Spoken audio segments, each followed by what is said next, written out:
Cuando alguien decide incluir metales en su cartera de inversión, suele pensar que todos funcionan igual, que el oro, la plata, el cobre funcionan igual, que son metales que suben cuando hay incertidumbre y que sirven para protegerte. Pero no es así. Cada metal tiene una lógica distinta, un comportamiento distinto y un peso distinto dentro de una cartera bien estructurada. Y si no entiendes esa diferencia, puedes estar pensando que tienes protección cuando en realidad no la tienes. Vamos a verlo. Dentro de los metales hay dos categorías completamente diferentes. Los metales no industriales, como el oro y en parte la plata, y los metales industriales, como por ejemplo el cobre. Y esa diferencia lo cambia todo. El cobre es conocido también como el termómetro de la economía global. Se utiliza en construcción, en tecnología, en infraestructuras y con el aumento de la inteligencia artificial su demanda no para de crecer. Pero aquí está lo importante. El cobre no es una acción. No genera beneficios por sí solo, no tiene un balance, ni dividendos, ni un equipo directivo. Es un metal. Su precio se mueve únicamente por la oferta y la demanda. Y la demanda del cobre depende directamente de cuánto está creciendo la economía.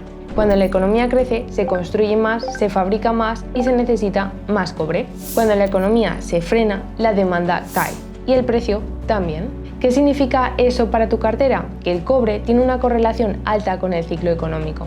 No es idéntico a la bolsa, pero va muy ligado a ella. Cuando los mercados caen porque la economía se deteriora, el cobre suele caer también. No se utiliza como activo refugio, puede tener peso dentro de una buena cartera, pero entendiendo la proyección y la diferencia entre oferta y demanda que se puede dar y que ya se está dando por la parte tecnológica, pero no como protección cuando todo lo demás cae. Y personalmente me parece un metal muy interesante. La demanda que viene de la transición energética, de la tecnología, va cada vez en aumento y en comparación con la oferta se va dando un desajuste que hace que su proyección sea muy interesante, por eso es un metal que tengo bastante estudiado. Pero precisamente por eso es importante saber cuándo entrar, con cuánto y qué función cumple dentro de tu cartera. No es lo mismo que el oro, no es lo mismo que la plata y tiene su rol. Y ese rol hay que entenderlo antes de tenerlo en cartera. La plata es más interesante porque está en medio de las dos categorías. Por un lado, tiene un componente de escasez, de reserva de valor. Por otro lado, tiene un uso industrial enorme, una demanda que además va creciendo. Esta combinación la hace diferente al cobre, pero también diferente al oro. En momentos de incertidumbre, la plata puede moverse como el oro, hacia arriba, pero cuando hay caída económica fuerte, su componente industrial la arrastra. Es más volátil, es más impredecible y su comportamiento depende de qué está dominando en cada momento, si el miedo de los inversores o la demanda industrial. La plata tiene su lugar en una cartera, pero su peso y su rol no pueden ser los mismos que la del oro. No se comporta igual y tratarlos como si fueran lo mismo es un error muy grave.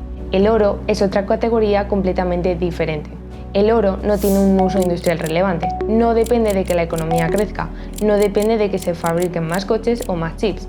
El oro se mueve por otra lógica, la incertidumbre, la pérdida de confianza del sistema, la inflación, la deuda, la geopolítica. Y su tesis de inversión no solo se mantiene hoy, se está reforzando cada vez más. Los bancos centrales de todo el mundo llevan años consecutivos comprando grandes toneladas de oro al año. Y uno de los principales compradores es China. ¿Por qué está haciendo esto? Porque está reduciendo su dependencia del dólar.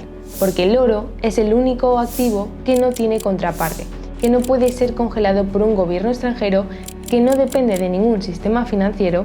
Y esto mismo es lo que pasó en la guerra de Rusia y Ucrania en 2022. Cuando Estados Unidos congeló millones en reservas rusas de dólares, aquí muchos países se dieron cuenta de que necesitaban activos políticamente neutrales, y el oro es el activo que encaja en este perfil.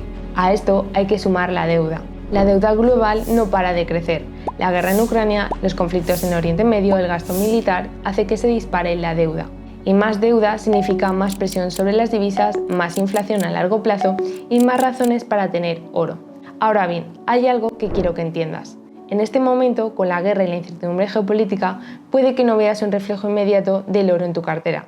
El precio puede tener momentos de corrección, puede haber momentos en los que baje, pero eso no cambia la tesis. Y aquí está la diferencia entre una buena inversión y una que no lo es. Entender en qué inviertes. No comprar porque sube, no vender porque baja, sino entender por qué está ahí y qué papel tiene dentro de tu estrategia. La tesis del oro se sigue reforzando. los bancos centrales siguen comprando, la deuda global sigue creciendo, la incertidumbre geopolítica no ha desaparecido. Eso no significa que el precio suba en línea recta. Significa que las razones para tenerlo en cartera siguen siendo sólidas. Entonces, ¿qué significa esto para tu cartera? Que no puedes incluir metales de cualquier forma y asumir que estás protegido. El cobre tiene su lógica, ligada al crecimiento económico y a la demanda industrial, no es un activo refugio.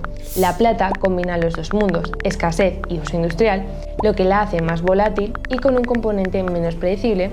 Y el oro es el motor de descorrelación real dentro de los metales, el que no depende de que la economía vaya bien.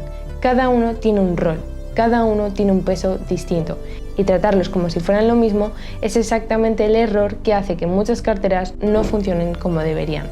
Para tener una cartera de inversión que te dé resultados, tienes que tener diferentes activos que no se comporten igual ante un mismo escenario. Y este sistema es el que aplico tanto con mis inversiones como con mis clientes. Abajo en la descripción te dejo el acceso al vídeo donde te explico el sistema de inversión que aplico. Si este vídeo te ha gustado, no te olvides de apoyarlo. Voy a intentar subir uno cada semana. Nos vemos en el próximo vídeo.